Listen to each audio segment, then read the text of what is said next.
Graça e paz, povo de Deus, uma tarde abençoada a todos, em nome do Senhor Jesus Cristo, para a glória do Pai. Amém? Esta tarde falaremos sobre avivamento. Quem é o maior interessado em um grande avivamento? As lideranças da igreja clamam por um avivamento. Os círculos de orações, seja das irmãs, grupos de orações dos irmãos, clamam por um avivamento. O que seria avivamento? Na concepção de alguns, avivamento é a manifestação do Espírito Santo de Deus. Dons espirituais se tornando visíveis através da vida de homens e de mulheres de Deus. Mas será que isto é verdadeiramente um avivamento? Amados, em primeiro lugar, avivamento não é a manifestação do poder de Deus. A manifestação do poder de Deus é o resultado de um verdadeiro avivamento, mas não é o verdadeiro avivamento. O verdadeiro avivamento vem quando impacta os corações, quando os corações de homens e de mulheres de Deus se derramam aos pés do Senhor.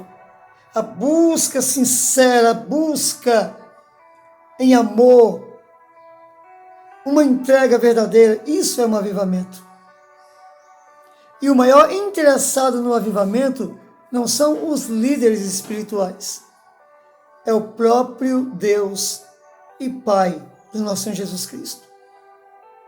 Meus queridos, em todo o tempo, Deus, seja na primeira aliança feita com a casa de Israel, ou na segunda aliança, aonde os gentios fazem parte da família de Deus, se unindo à casa de Israel, como está em Efésios 1, que Deus de todos os povos fez um só povo. Deus, ele trata com Israel buscando o quê? Acender em Israel um avivamento. E é tremendo porque em Efésios 1 ele diz que Deus nos vivificou, aliás, em Efésios 2, nos vivificou, estando nós mortos nos nossos delitos e pecados. Então ele nos trouxe a vida de novo. Para que haja avivamento deve haver vida. E para que haja vida deve haver o quê? Abandono de pecado. É abandonando o pecado que Deus nos vivifica e que nos traz um avivamento. Por isso você vai encontrar a luta de Deus contra o mal, no desejo de aniquilar o pecado. Então Deus, ele trata com Adão e Eva, Deus trata com o mundo antigo, Deus trata com Abraão e sua casa, com Isaac, com Jacó, com os patriarcas. Deus trata com o povo no período mosaico da lei de Moisés. Deus trata com o povo no período dos juízes, no período dos profetas, no período dos reis. Deus trata com o povo no período apostólico, pós-apostólico, tá? Sempre você vê a luta de Deus. E Jesus falando, quando ele foi criticado, porque os seus discípulos apanhavam espigas de milho em um dia de sábado. E ele disse, não, pera lá, não é assim. O Pai trabalha até hoje. E eu também. O Pai, ele não dorme. O Pai não toscaneja. Trabalhando. Os anjos enviados pelo Pai acampa ao redor daqueles que o temem e os livra. Tudo isso é em busca de um avivamento. Mas não poderá haver avivamento sem arrependimento de pecado e sem abandono de pecado. Não adianta ir para os montes. Não adianta o jejum e a oração. Olha, se tratando de monte, temos alguns montes na Bíblia famosos por conta da manifestação de Deus em certos momentos, da vida do povo de Deus. Como foi um momento glorioso quando Moisés sobe no monte e passa 40 dias e 40 noites com Deus. E Deus escreve os 10 mandamentos em tábuas de pedra, a fim de abençoar o povo com um conhecimento glorioso, profundo, espiritual, poderoso, supremo. Se eles vivessem aquela lei, eles seriam de uma forma agraciados por Deus, como o foi Moisés, que da segunda estadia no monte com Deus, o seu rosto resplandecia como um astro. Mas enquanto Moisés estava no monte ali, intercedendo pelo povo, o povo se corrompeu e fez um Deus para si, uma imagem de um touro, de um bezerro. E o Deus que estava escrevendo leis espirituais numa pedra, disse para Moisés: desce depressa, porque o teu povo se corrompeu. Isso é, o povo que Deus estava preparando para ser um povo vivo, um povo que viesse experimentar a glória de Deus, as manifestações do céu, uma vida de milagre, de prodígio. Aquele povo agora desceu ao lamaçal de pecado, de maneira que Moisés, chegando lá, ele quebra as pedras. Isso é, vocês não são dignos de receber as coisas de Deus. Ele quebra aquelas pedras até que houvesse uma purificação.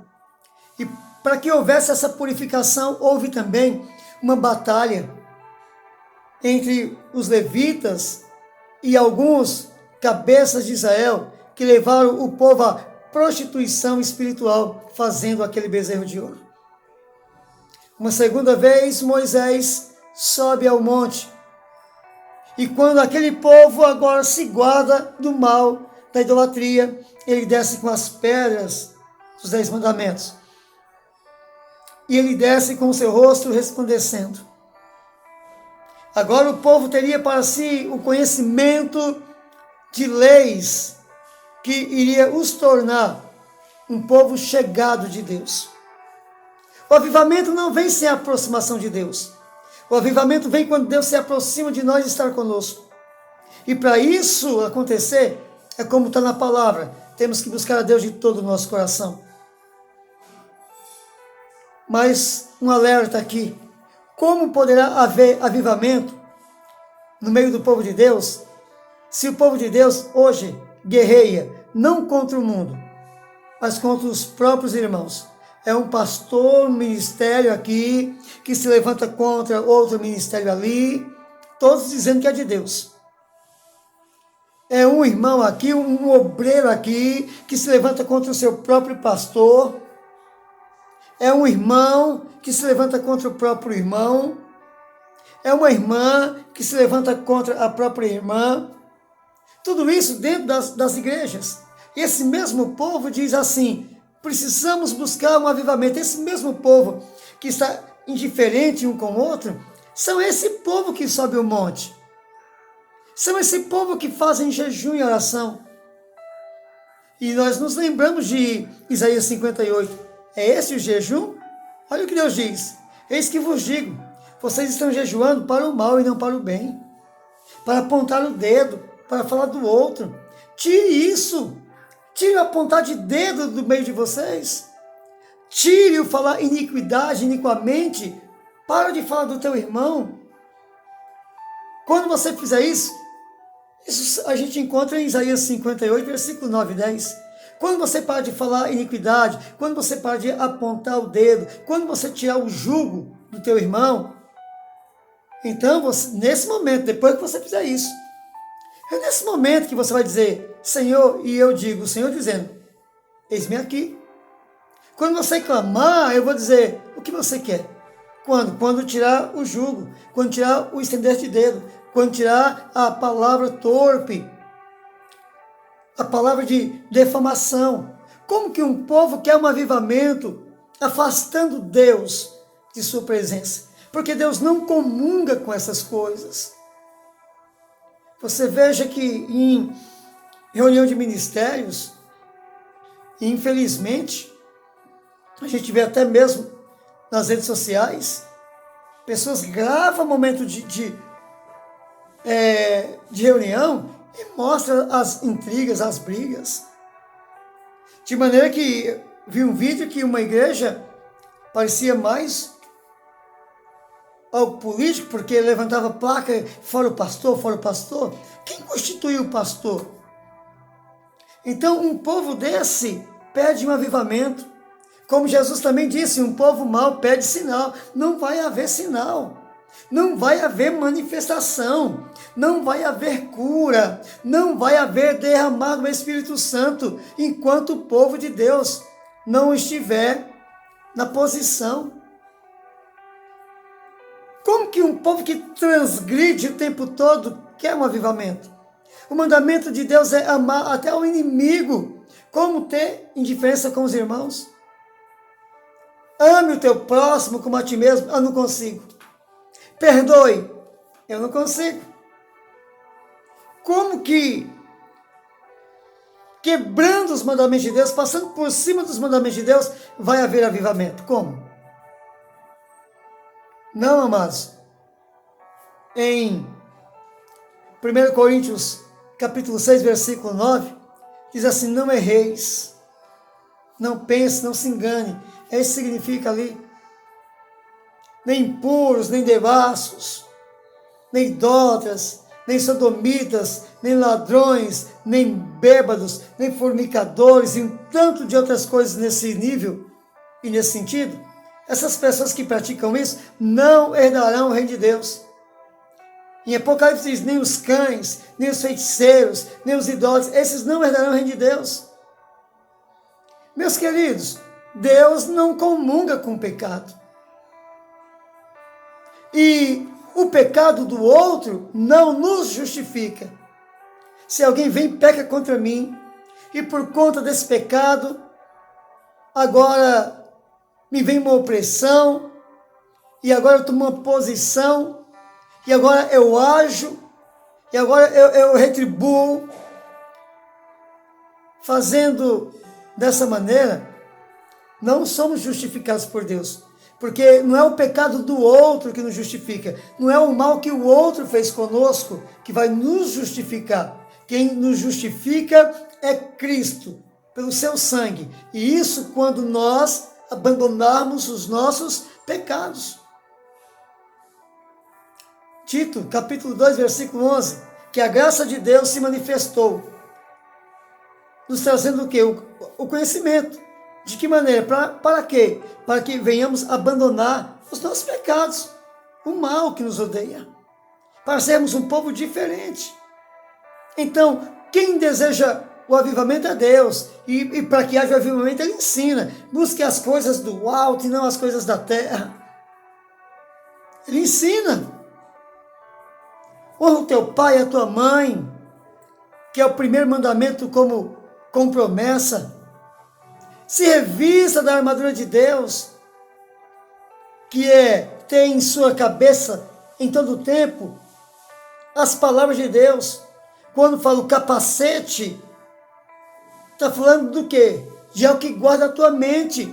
E o que guarda a tua mente é a palavra de Deus. Medita nela de dia e de noite. Tá? É os mandamentos. Salmos 1, medita de dia e de noite. Mateus 22, olha, errais muito por não conhecer as Escrituras. E Deus está ensinando o caminho. Orar em todo o tempo para que não caia em tentação. É orar em todo o tempo. É orar em todo o tempo. Eu não consigo. Conseguimos. Se realmente tiver em nosso coração o amor a Deus, vamos conseguir. Porque o amor é o vinho da perfeição. O amor tudo sofre. O amor tudo passa ali apertado, mas o amor não falha. Se eu amo a Deus, eu vou conseguir. Se você ama a Deus, você vai conseguir. Por quê? Porque aquele que ama a Deus é conhecido de Deus. 1 Coríntios 8, versículos 2 e 3. Aquele que ama a Deus é conhecido de Deus. Aquele que ama a Deus guarda os mandamentos de Deus, e Deus vem e faz nele morada. Aquele que ama a Deus Guarda os mandamentos de Deus. João capítulo 14, versículo 15. Ele vem e faz morada em quem ama. Versículo 21 em diante até o 24 de João 12, João 14. Deus está nos ensinando a buscar o avivamento, mas o problema é que nós queremos fazer do nosso jeito. Não, eu quero um avivamento, eu vou fazer o seguinte, eu vou fazer uma campanha de oração. É só isso? Um jejum. Mas de que maneira? Vou subir no monte. Mas e como está o coração? Provérbios 4, guarda o teu coração. De tudo que você deve guardar, guarda o teu coração, guarda o teu ouvido também, porque as más conversações corrompem os bons costumes. A vontade de Deus é que a igreja seja cheia do Espírito Santo. E para isso, como está lá em João 4, ele procura os verdadeiros adoradores. O verdadeiro adorador, ele extingue o seu orgulho. Ele destrói o seu orgulho, ele pisa no seu orgulho. O que é mais importante? É que fulano me aceite ou que Deus me aceite? O que é mais importante? Aquele fulano, aquela fulana, eu não consigo comungar por causa disso, daquilo. Mas o mandamento de Deus é suportar um ao outro. Quer dizer, o que a pessoa está fazendo e falando é maior do que aquilo que Deus fez e está falando? Abandone todo esse mal. Se converta. Obedeça a Deus, porque o Espírito Santo de Deus é dado para todo aquele que lhe obedece. E a pessoa que não tem o Espírito Santo de Deus não é de Deus. Romanos capítulo 8, versículo 9, diz que aquele que não tem o Espírito de Deus não é de Deus. Mas e agora? O que eu faço? Obedeça, porque o Espírito Santo veio para todos aqueles que lhe obedecem. Então teremos um avivamento. Deus trabalha em todo o tempo pelo avivamento. Ele, Apocalipse 1, Jesus Cristo, pela sua morte na cruz, pelo seu sangue, nos fez um reino sacerdotal para servirmos a Deus em liberdade de espírito, sem pecado. Então pense nisso, meu querido. Vai ser uma batalha. O bem contra o mal dentro do teu coração. O bem contra o mal. Se alguém te agride, você quer responder à altura? Não. Responda com amor, com misericórdia, com compaixão. Perdoe. Age dessa maneira. E você vai estar preparado para receber a graça de Deus, as revelações de Deus. Amém? Poder de Deus. A presença de Deus sobre a tua vida. Que Deus te abençoe. Até um próximo momento, segundo a graça de Deus, querendo Deus. Que Deus seja contigo.